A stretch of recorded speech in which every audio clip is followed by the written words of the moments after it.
या बुलेटिनमध्ये आपले स्वागत आणि बुलेटिनच्या सुरुवातीलाच महत्त्वाच्या सर्व बातम्यांचा आढावा 9 सेकंदात बातमी। आज पहिला श्रावणी सोमवार 12 ज्योतिर्लिंगांसह राज्यभरातील शिवमंदिरांमध्ये पहाटेपासूनच भाविकांची गर्दी। पहिल्या श्रावण सोमवार निमित्त मुंबईच्या बाबुलनाथ मंदिरात सकाळपासून भाविक दर्शनासाठी दाखल। सकाळी पूजा झाल्यानंतर मंदिर दर्शनासाठी खुलं।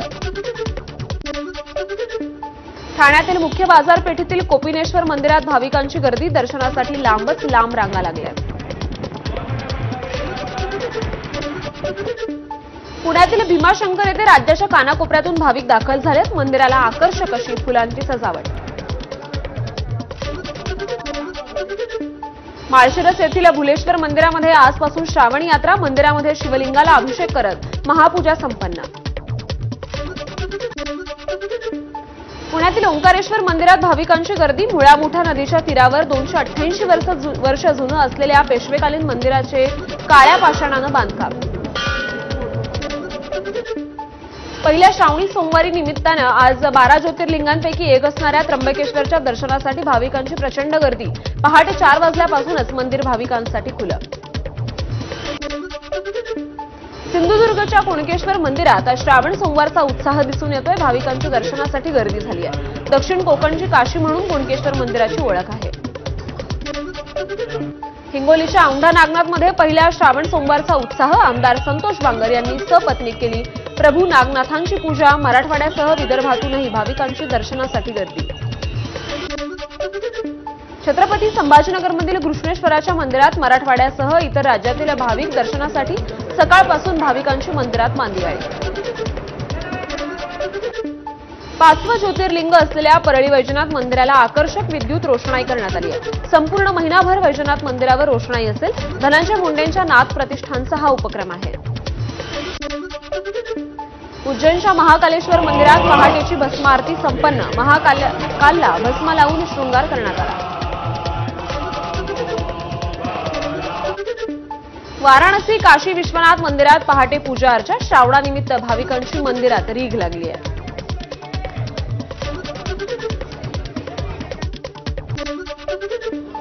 सांगलीतल्या कृष्णा नदीच्या पाणी पातळीत झपाट्यानं वाढ झाली आहे। कृष्णा नदीनं 25 फुटांची पाणी पातळी ओलांडली।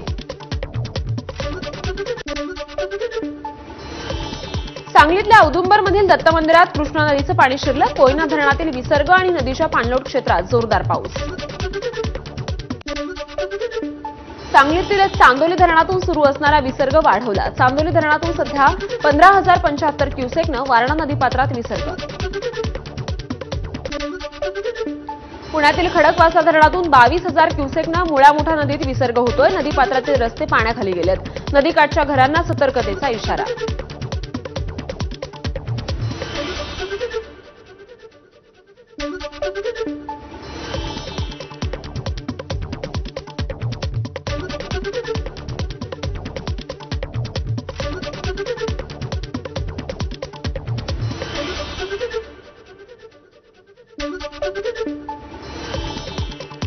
नाशिकच्या नांदूर मधमेश्वर धरणाची सुरक्षा धोक्यात आली आहे। धरणातून मोठ्या प्रमाणावर गोदावरी नदीपात्रात पाण्याचा विसर्ग होतोय।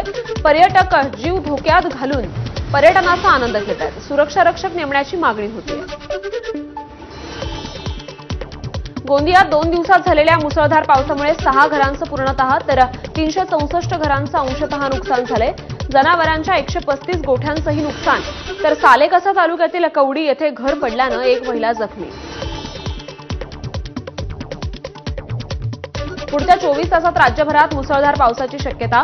कोकणासह मुंबई, पुणे, कोल्हापूर, बुलढाणा आणि गडचिरोलीसाठी ऑरेंज अलर्ट जारी।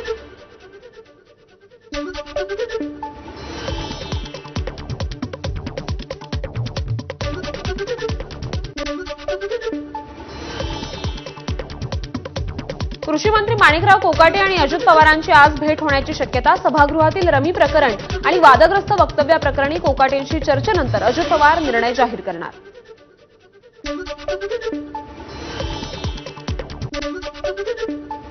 ठाण्यामध्ये वंजारी समाजाच्या अधिवेशनात धनंजय मुंडे भावूक झाले। संतोष देशमुख हत्या प्रकरणात माझ्यासह माझ्या जिल्ह्याची बदनामी केली, धनंजय मुंडेंचं वक्तव्य। धनंजय मुंडेंच्या मंत्रिमंडळातील प्रवेशाच्या चर्चेनंतर प्रकाश सोळंके यांनी व्यक्त केली नाराजी. ओबीसी म्हणून जन्माला आलो असतो तर संधी मिळाली असती, सोळंके यांचं वक्तव्य.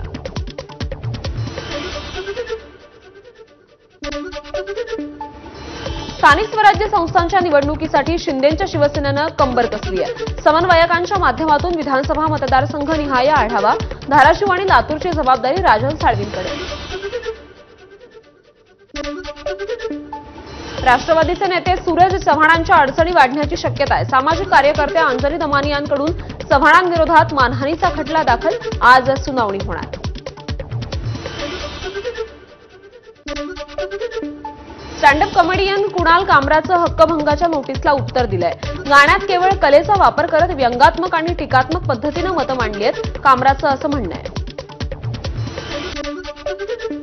मराठवाड्यात काँग्रेसला मोठा धक्का. काँग्रेस नेते कैलास गोरंट्याल आणि सुरेश वरपुडकर मंगळवारी भाजपमध्ये प्रवेश करणार. रवींद्र चव्हाणांच्या उपस्थितीत पक्षप्रवेश.